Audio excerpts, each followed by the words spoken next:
Alright, I have just cut the metal, put it on the grinder.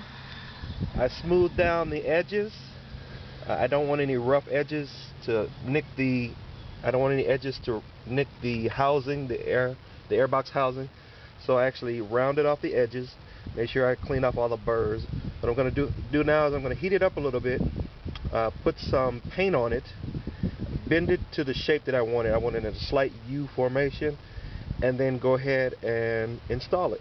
And it should look really good, but more than looking good, what it's going to do is provide a nice spot for me to relocate the the oil separator. And just to reaffirm, the yellow hose solved my problem with the under boost, where my turbo would just drop out at highway speeds. So I would roughly get to around 55-60 miles an hour, and I could feel the turbo fall out. You could feel the deceleration. And then I was just on diesel power then, no turbo at all.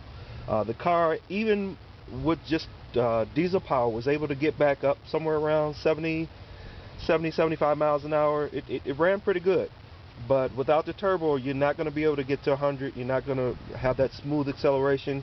You're not going to have your pedal, your accelerator pedal, at the top of the pedal. You know, just barely touching the pedal. In fifth gear on the highway, you should be running somewhere around 72 miles an hour, 75 miles an hour, easily, just barely touching the pedal. If you're all the way near the bottom of the pedal, that means that your turbo is out. It's cold out here, that's why you may hear me shudder a little bit, but I'm going to go ahead and paint this up, and I'll show you the next step.